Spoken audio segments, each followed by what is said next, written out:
क्यों भाई, शर्म वरम बेच खाई है क्या? लोन वापस करो या चुपचाप ये घर खाली करो। भिखारियों की तरह लोन मांगने आ जाते हो, चुकाएगा कौन? अरे चुकाएंगे कहाँ, इन्हें तो हराम की आदत लग गई है। पैसा ले लिया है, अगर नहीं चुकाना है ना तो घर खाली करो, नहीं तो मैं पुलिस थाने जाऊंगा और तुम सबको रोड पे भिजवा दूंगा। अरे हराम की खाने की आदत हो गई है इनकी। सांड के जैसे बैठा है सर, देख क्या रहा है, पैसे वापस कर बे। क्या कहा? तुम स्टैच्यूज बनाते हो? हाँ सर। यार मेरे पास तो खुद की 3D मशीन है, मुझे कोई जरूरत नहीं है।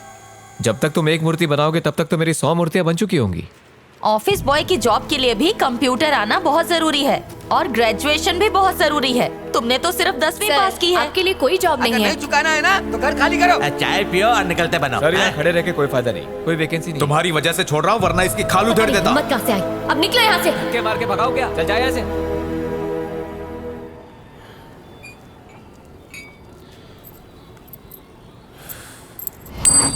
ये 4 रुपए ले और बाकी पैसे वापस कर। हाँ? ये क्या चिल्लर पकड़ा रहा है? 20 रुपए की तो चाय पी गया और 15 रुपए सिगरेट के हैं। भिखारी समझा है क्या? अरे 35 एक रुपए के मिनट, लिए एक 4 रुपए पकड़ा रहा है। मैं दे रहा हूँ, मैं देता हूँ। दिमाग अरे ये लो सटक भाई, गया ना क्यों तब? फोन चला रहे हो? ये लो।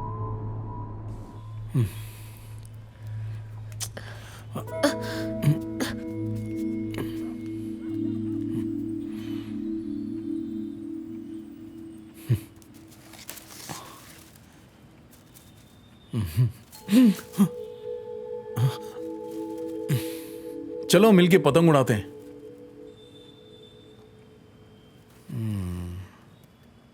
उसकी नौकरी का क्या हुआ?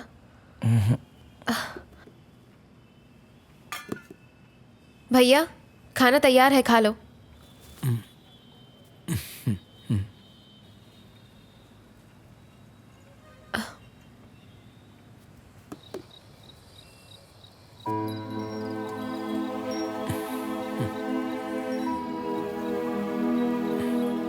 मुझे माफ कर दो प्लीज। अरे नहीं, ऐसी कोई बात नहीं है। नहीं नहीं, मुझे सच में ऐसा नहीं करना चाहिए था। सो सॉरी भैया, सॉरी। सॉरी क्यों कह रही हो? तुमने कुछ भी गलत नहीं कहा था। मैंने तुम्हें बहुत तकलीफ दी है।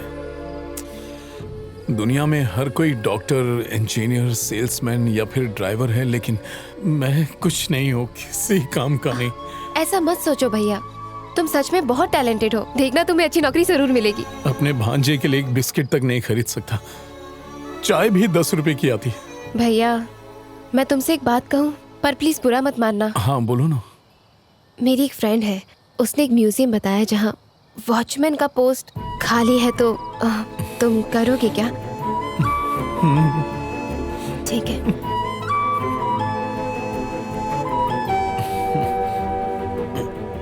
आईने में क्या देख रहा है? कुछ नहीं सर, इससे पहनकर स्कूल यूनिफॉर्म की याद आ गई। हाँ ठीक है, चल चुपचाप अपने ग्लव्स पहन और ड्यूटी पे लग जा। टिकटॉक क्या आ गया, सब खुद को हीरो समझने लग गए। अब जो मैं तुम्हारे साथ करूंगा वो तुम्हें बिल्कुल अच्छा नहीं लगेगा, पर ये मेरा फर्ज है, because I am watchman. Bro क्या कथकली कर रहा है? चल जा अंदर। अरे बाप रे, इसकी वजह से पहले ही मार खा चुका, अब और नहीं खाना। निकल लेता हूँ। अबे अंदर आई क्या? नहीं सर। तुझे बाहर खड़ा होना है कि अंदर अंदर अंदर।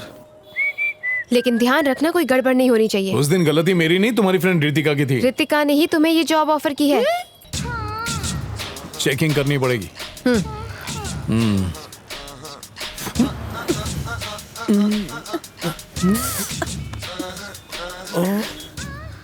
बस अब बहुत चेक कर लिया। अभी कहाँ, अभी तो नीचे ही चेक किया, मुझसे ऊपर दूर हो बाकी है। नहीं, ज्यादा टाइम नहीं लगेगा। तुम्हें चेकिंग सिर्फ मर्दों की करनी है, चलो जाओ। खुद तो कंफ्यूज है और मुझे भी कंफ्यूज कर रहे हैं। अब एक मिनट। क्या है, फिर से चेक करना है मुझे? नहीं नहीं, वो बात नहीं है। दरअसल म्यूजियम में पेंटिंग्स लाखों करोड़ों में बिकती हैं। मैंने स्कूल में बहुत सारी ड्राइंग्स बनाई थी, इन्हें देखकर इनके दाम बताइए ना।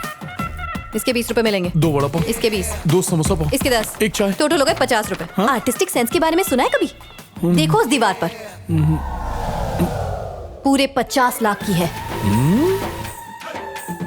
इससे भी आर्ट कहते हैं। हाँ सुनिए, उस दिन का गुस्सा आप मेरी पेंटिंग पर निकाल रही हैं क्या? ऐसा नहीं है, देखो सुनो। हाँ। एक्चुअली उस दिन मैं तुम पर गुस्सा थी, लेकिन बाद में सुरभि ने तुम्हारे बारे में सब बताया। मैं दावे से कह सकती हूँ मेरा भाई ऐसा नहीं है। Thank you and sorry. तो इसलिए मैंने तुम्हारी मदद करने की सोची। तुम अच्छे इंसान हो, इसलिए तुमसे मिलने आई। पर तुम बच्चों वाली पेंटिंग्स दिखाकर बेचने को कहोगे तो दुनिया जोकर कहेगी। वो तो हर कोई कहता है। मेरी वजह से सुरभि को घर गिरवी रखना पड़ा। अब उसे छुड़ाने के लिए मुझे कुछ ना कुछ तो करना पड़ेगा ना। ओह, पर वो ड्राइंग्स वाकई बहुत बकवास थी। हाँ ठीक है। ए, रुको रुको रुको, मुझे पहले से ही तुम पर शक था। चलो चलो हाथ ऊपर करो, मुझे चेकिंग मैंने करनी है। कुछ नहीं किया, बिल्डिंग में चोरी हुई है, जाके देखो। क्या?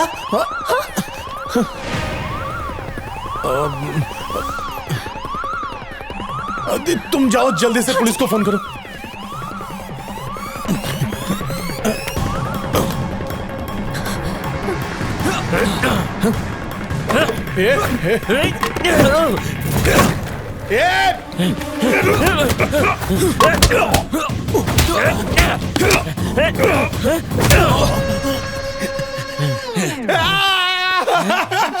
तुम लोग बचोगे नहीं, पुलिस आ रही है कि नहीं? हाँ, आ रही है।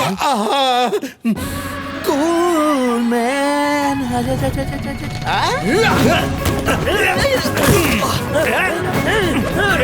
चैन खुलेगी, मैन खुलेगी, चैन खुलेगी, मैन खुलेगी, खुलेगी नहीं।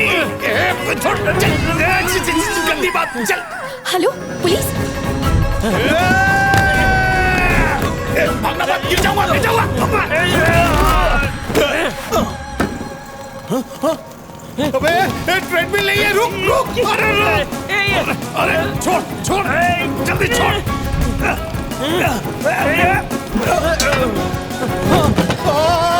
अरे ओए, जानते हो स्टैचू की कीमत कितनी है? 1 करोड़। गिरने मत देना। वो गिरी तो तुम गए। समझ गए ना?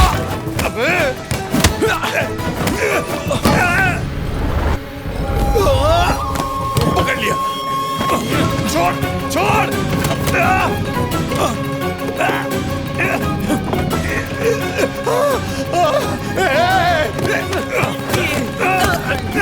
वो कहाँ है? छोड़, ए, छोड़। ए, ए, पकड़ो पकड़ो ले से, जाओ, पकड़ो। ले जाओ अपने गाँव चलो, ले वालों चलो, को। ले चलो। ससुराल लेके ए, जाओ उठ, इनको। चल। छोड़ो, चल। चोर कहीं का, चल।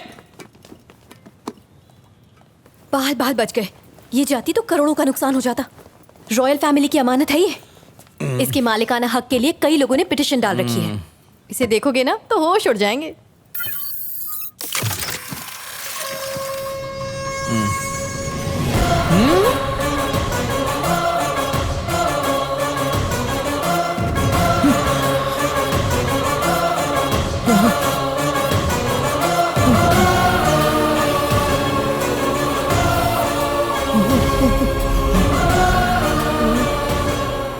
मैंने कहा था ना, इसे देखते ही तुम्हारे होश उड़ जाएंगे। बहुत अच्छे, तुमने कमाल कर दिया।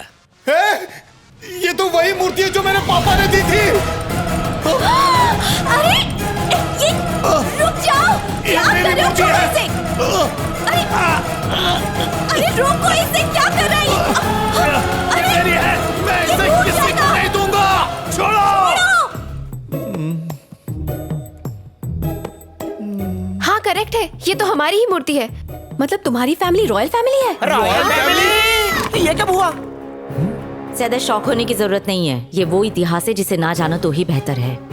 हमारे पूर्वज राजा महाराजाओं से जिंदगी जिया करते थे और तुम्हारे पापा, उनकी तो बुद्धि भ्रष्ट थी। विरासत में मिली सारी चीजें उन्होंने दान कर दी, पर उन्होंने अपने उसूल कभी नहीं छोड़े। सत्यवादी हरिश्चंद्र के पुत्र थे ना। ये क्या किया पापा? थू कंगाल ससुर। तांबे की मूर्ति इतनी कीमती? बताती हूँ, आओ मेरे साथ। एक बार चलो। फिर से फेंको ए, ना। टेरेस पे जाऊंगा तो फेंकूंगा। ए सासू माँ, इसको संभालो ना। ये है वो वजह। महाराज एलिसाई। तुम एलिसाई साम्राज्य से हो, जिसके ये राजा थे। बहुत ही समृद्ध स्टेट था इनका। अथाह दौलत, विशाल सेना। इसके अलावा युद्ध में इस्तेमाल होने वाले हथियार बनाने में इन्हें महारत हासिल थी। इनकी एक और खासियत थी, जानते हो वो क्या थी? क्या? डोकरा कलाकृतियां बनाने में इनसे अच्छा कोई नहीं था। लेकिन फिर इनकी बर्बादी शुरू हुई। पता है कैसे? हाँ मुझे पता है, उसकी वजह ब्रिटिशर ही थे। जी नहीं, उसकी वजह वो खुद ही थे। तुम्हारे पूर्वज 1 नंबर के लड़कीबाज थे। मेरे पूर्वज लड़की पास?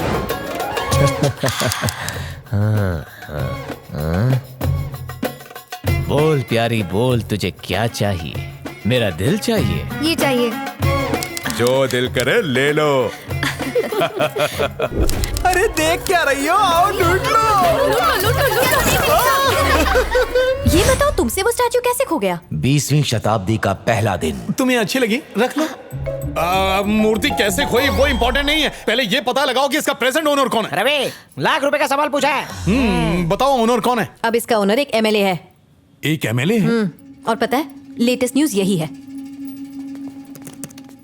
सूत्रों से पता चला है कि ये कीमती मूर्ति राज परिवार के वंशज एमएलए धर्मराज की अमानत है। करप्शन चार्जेस में जेल जाने के बाद वो पिछले ही महीने जेल से रिहा हुए हैं। इनका असली नाम धर्मराज है। इन्हें पहले भी एक मर्डर केस में गिरफ्तार किया गया था। सलाम सलाम। अपुन के बहादुरी के किस्से सुन के पता चली गया होगा कि अपुन एक धांसू शूरवीर राज परिवार की फैमिली का है। उस अनमोल मूर्ति पर धर्मा का हक है, अब ये प्रूव करने का जरूरत नहीं है। मैं हैरान हूँ, 100 पागलों ने उस मूर्ति पे अपना हक जताया है। बेवकूफ उम्र भर अदालत से अपना सर फोड़ते रहेंगे पर विल गेट नथिंग। इस बात से अपुन को एक बात याद आ रहा है। बताओ क्या, खुद ही देख लो ना। गरीब खान मेरा बेटा है, मेरा चलता फिरता चेक है, उसे मेरे अकाउंट में डाल दो। देखा आपने, गरीब खान को अपना बेटा बता रही है, कोई खुद को चीफ मिनिस्टर की बेटी बताता है। आए दिन ऐसा कॉमेडी शोज होता ही रहता है। अपन का दिल अच्छी तरह जानता है, दावा करने वाले लोगों की धज्जियां उड़ा के रख देगी ये कोर्ट। मार्केट में 100 डुप्लीकेट घूमते हैं पर ओरिजिनल सिर्फ एक ही होता है, और वो है धर्मराज। इस महीने की 20 तारीख याद रखना। उस मूर्ति को गवर्नमेंट के इंस्पेक्शन के लिए भेज दूंगा। एक बार सरकारी ठप्पा लग जाए उसके बाद ये मूर्ति मैं सरकार को ले जाके दान में दे दूंगा। दान में दे देगा? ये मूर्ति क्या इसके बाप का माल है जो दान में दे देगा? पॉलिटिक्स है, यहाँ के पॉलिटिशियंस यही सोचते हैं कि हर चीज उनके बाप का माल है। क्योंकि उसे वोट बैंक चाहिए। राज परिवार से जुड़ी हुई इस शहर में सिर्फ 4-5 कास्ट हैं, ये सब जानते हैं। वो जानता है कि अगर एक बार राज परिवार से उसका नाम जुड़ गया तो सारे वोट उसे मिल जाएंगे। इसका सिंपल मीनिंग बस इतना है कि उन कास्ट की मदद से धर्मराज फिर से इलेक्शन जीत जाएगा। तो तुम्हारी वो मूर्ति अब कास्ट और पॉलिटिक्स से जुड़ गई है। एक स्टैचू को भी कास्ट और पॉलिटिक्स से जोड़ दिया। एक घटिया पॉलिटिशियन एमएलए कैसे बन गया? यहाँ के 70% एमएलए ऐसे ही हैं। जानता है, पहले जनता इनको लाती है फिर लात खाती है। अब तुम्हारा कोई चांस ही नहीं है। मेरा चांस हो ना हो, अब मैं पीछे नहीं हटूंगा। इतने सालों के बाद मुझे मेरी मूर्ति मिली, ये मेरे पिता की निशानी है, उसे हासिल करके ही रहूंगा। एकदम सही जा रहा है रे भाई, मिल गई तो लोन चुकता हो जाएगा।